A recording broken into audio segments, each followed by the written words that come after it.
नमस्ते, welcome to निफियाज online Hindi. நம்ம இந்த வீடியோவில் பிராத்மிக் क्वेश्चन பேப்பர் மாடல் எப்படி வரும், இது நம்ம எப்படி அட்டெண்ட் பண்ணணும் அப்படின்றத நான் உங்களுக்கு சொல்ல போகிறேன். நமக்கு எப்பயுமே நம்ம ஒரு எக்ஸாமுக்கு ப்ரிப்பேர் பண்ணுறோம் அப்படின்னா ஒரு ஃபஸ்ட்டு ஒரு 40 to 50 மார்க் இல்லைன்னா 50 to 60 மார்க்குக்கு நல்லா தரவு பண்ணிக்கிறோம். ஸோ எந்த ரோமன் லெட்டர்லாம் படித்தா நம்ம அந்த மார்க் ப்ரிப்பேர் பண்ணலாம், அது இல்லாமல் எந்தெந்த ரோமன் லெட்டர் நம்ம ஃபஸ்ட்டு ப்ரிப்பேர் பண்ணுறதுக்கு ஈஸியாக இருக்கும், எப்படி படிக்கணுன்றது நான் உங்களுக்கு சொல்கிறேன். ஸோ பிராத்மிக்கில் ஃபஸ்ட்டு ரோமன் பாருங்கள், கின்ஹி 5 प्रश्नों के उत्तर एक एक वाक्य में लिखिए. ஸோ இதுதான் வந்து உங்களுக்கு ஃபஸ்ட் பார்ட்டில் இருக்கும். டோட்டலாக 10 கொஷின்ஸ் கொடுப்பாங்க. நீங்கள் இதுக்கு ஃபஸ்ட்டு 10 லெசன்ஸ் படிச்சிங்கன்னா இதில் 5 கொஷின்ஸ் உங்களால் அட்டன் பண்ண முடியும். ஸோ நீங்கள் பிராத்மிக்கில் ஃபஸ்ட்டு இந்த ரோமன் லெட்டர் நல்லா தரவு பண்ணிக்கோங்க. ஃபஸ்ட்டு 10 பார்ட் படிச்சிங்கன்னா இதில் 5 கொஷின்ஸ் நிச்சயமாக உங்களால் அட்டன் பண்ண முடியும். அடுத்தது கின்ஹி 4 को अक्षरों में लिखिए. ஸோ இங்கே நம்பர்ஸில் கொடுத்துருப்பாங்க, இது வந்து நம்ம எழுதணும், வேர்ட்ஸில் எழுதணும். இப்போ 6னா 6, அந்த மாதிரி 19னா 19, 15னா 15, இந்த மாதிரி நீங்கள் எழுதணும். இது நல்லா படிச்சுக்கோங்க. அடுத்தது किन्हीं 2 पदों को भावार्थ प्रांतीय भाषा में लिखिए. இது வந்து என்னென்னா இஆர்சி, இவங்க வந்து போயம்லேருந்து லைன்ஸ் கொடுத்துருப்பாங்க, நம்ம இது வந்து இஆர்சி எழுதணும். அதாவது இந்த போயம் இந்த லைன்ஸ் வந்து எந்த போயம்லேருந்து கொடுத்துருக்காங்க, இவங்களோட ஆத்தர் யார், இந்த ஸ்டான்ஸாக்கான எக்ஸ்ப்ளனேஷன் அப்படின்னு சொல்லிட்டு நம்ம எழுதணும். இதுக்கு வந்து நீங்கள் ஃபஸ்ட்டு 3 லெசன் கத்திய பத்திய அப்படின்றது தான் போயமு. ஸோ போயட் பாட்லேருந்து நீங்கள் ஃபஸ்ட்டு 3 லெசன் படிச்சிங்கனாலே போதும், கண்டிப்பாக இதுலேருந்து உங்களுக்கு 2 அட்டன் பண்ண முடியும். இது ரொம்ப ரொம்ப ஈஸி. ஏன் அப்படின்னா நீங்கள் இது வந்து பிராந்திய பாஷா, நம்ம ரீஜனல் லாங்குவேஜில் தான் எழுத போகிறீங்க. இங்கிலீஷ் அப்படி இல்லைனா தமிழில் எப்படி வேணால் எழுதிக்கலாம். ஸோ இங்கிலீஷில் தமிழ் எப்படி வேணால் நீங்கள் எழுதிக்கலாம். இதுலேருந்து நீங்கள் 2 தான் அட்டன் பண்ண போகிறீங்க. ஸோ இதுவும் நல்லா ப்ரிப்பேர் பண்ணுங்கள். அடுத்தது 4th ரோமன் பாருங்கள்.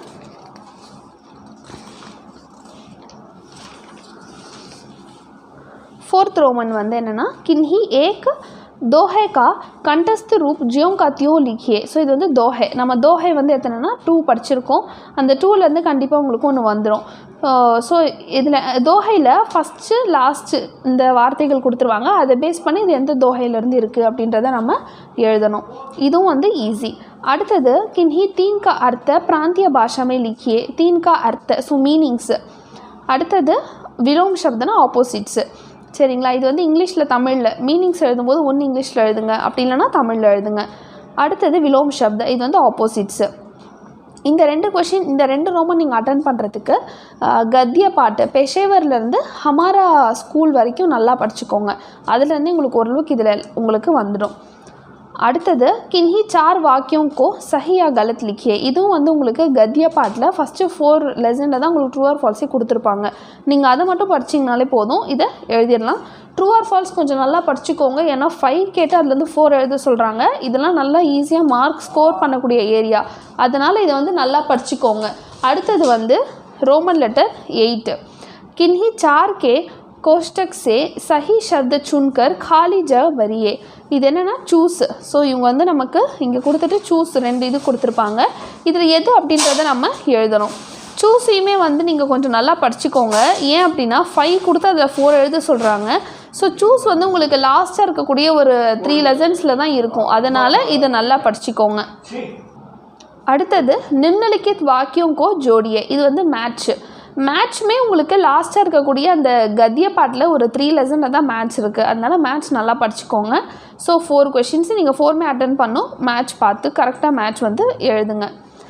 அடுத்தது 10th ரோமன் किन्हीं 4 की खाली जगह भरिए. இது வந்து ஃபில்லப்ஸ்மே உங்களுக்கு கத்திய பாட்டில் ஒரு லாஸ்ட் 3 to 4 through 3 லெசன்ஸில் மட்டும்தான் ஃபில்லப்ஸு, சூஸு, மேட்ச் எல்லாமே இருக்குது. ஸோ நீங்கள் ஃபஸ்ட்டு 4 லெசன் படிச்சிங்கன்னா meanings, opposites, true or false எழுதிடலாம். லாஸ்ட் 3 லெசன் படிச்சிங்கன்னா match, fill in the blanks, choose எழுதிடலாம். ஓகேங்களா. அடுத்தது किन्हीं 4 शब्दों का प्रयोग वाक्यों में कीजिए. ஸோ இவங்க 8 கொடுத்துருக்காங்க, இதில் ஏதாவது ஒரு 4 மட்டும் எடுத்து இந்த வார்த்தையை வந்து நீங்கள் ஒரு வாக்கியத்தில் பயன்படுத்தி எழுதணும். இது ரொம்ப ரொம்ப ஈஸி. நீங்கள் நிறைய பேர் வந்து இதை விட்டுட்டு வந்துடுறீங்க, இதை கண்டிப்பாக எழுதுங்க. அப்போ ஜான்வர் அப்படின்னா நீங்கள் ஜான்வர் அப்படின்றத வச்சு ஏதாவது வாக்கியத்தை அமைச்சிடுங்க. உங்களுக்கு அப்படின்னா என்னென்னே புரியலன்னு கூட வச்சுக்கோங்களேன். ஏ ஜான்வர் ஹே, तुम होशियार हो, அந்த மாதிரி ஏதாவது ஒரு சிம்பிள் வேர்ட்ஸை வச்சியாச்சும் இந்த வந்து ஃப்ரேம் த சென்டென்ஸை எழுதிருங்க. சரிங்களா. அடுத்தது ரோமன் லெட்டர் 12. किन्हीं 4 प्रश्नों का उत्तर एक एक वाक्य में लिखिए. இதுவுமே உங்களுக்கு அந்த கத்திய பாட்டில் ஃபஸ்ட்டு 4 to 5 லெசன்ஸ் படிச்சிங்கனாலே போதும். இதில் நீங்கள் தாராளமாக 4 கொஷின் கண்டிப்பாக அட்டன் பண்ணலாம். இன்கேஸ் உங்களால் ஸோ இந்த 12 ரோமன் வரைக்கும் கன்ஃபார்ம் எல்லாரும் படிக்கணும். இந்த 12 ரோமன் நீங்கள் நல்லா கன்ஃபார்ம் படிச்சிங்கனாலே நல்ல மார்க் எடுக்க முடியும். இன்கேஸ் இல்லைங்க என்னால் 12 ரோமன் படிக்க முடியல, நான் லாஸ்ட் மினிட்ல ப்ராக்டிஸ் பண்ணுறேன், நான் வந்து ஸ்கூல் ஸ்டூடெண்ட்டு, நான் இப்போ தான் புதுசாக படிக்கிறேன், எனக்கு ரொம்ப டிஃபிகல்ட்டாக இருக்குது அப்படின்னு நினச்சிங்கன்னா நீங்கள் இந்த 1 மார்க் பார்ட் இருக்கு இல்லையா, இந்த 1 மார்க் பார்ட் எல்லாமே நல்லா தரவாக படிச்சிடுங்க. Meanings, opposites, fill-ups, choose, match, அப்புறம் தோஹே, அந்த அப்புறம் ஃபஸ்ட்டு பார்த்தோம்ல ஒரு ரோமன், அந்த ரோமன்லாம் நல்லா படிச்சிங்கனாலே ஈஸியாக எழுதிடலாம். நம்பர்ஸ் அதுவும் படிச்சுக்கோங்க. அடுத்தது ரோமன் லெட்டர் 13 பாருங்கள். இது வந்து किन्हीं 2 प्रश्नों के उत्तर 3-3 वाक्यों में लिखिए. இது வந்து 4 மார்க்கு.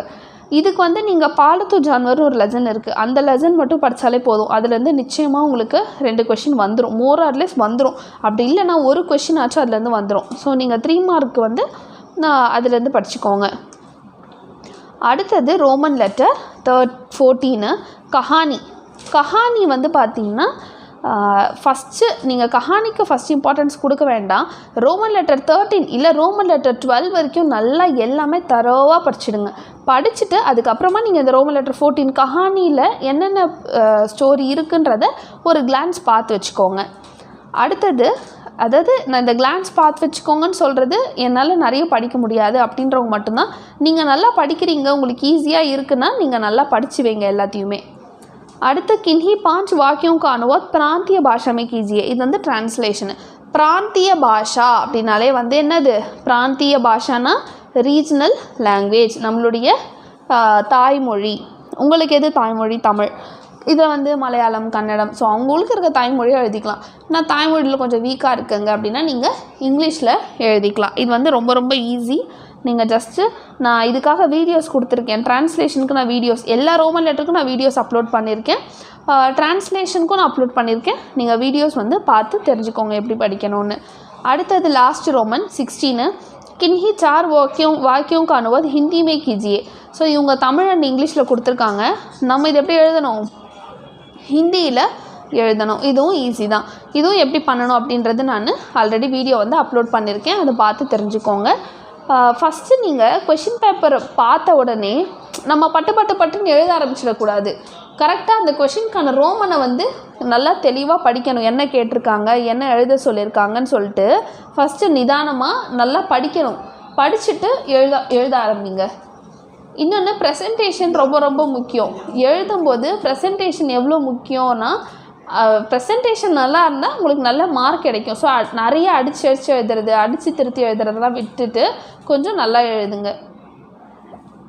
ஸோ இந்த எக்ஸாம்ஸ் பேஸ் பண்ணி உங்களுக்கு வேறு ஏதாவது கைடன்ஸ் தேவைப்படுது, அதுக்கப்புறமா கிளாஸஸ் தேவைப்படுது அப்படின்னா நான் டிஸ்கிரிப்ஷனில் கொடுத்துருக்க நம்பருக்கு கால் பண்ணி கிளாஸஸ் ஜாயின் பண்ணிக்கோங்க. தேங்க்யூ, தன்யவாத்.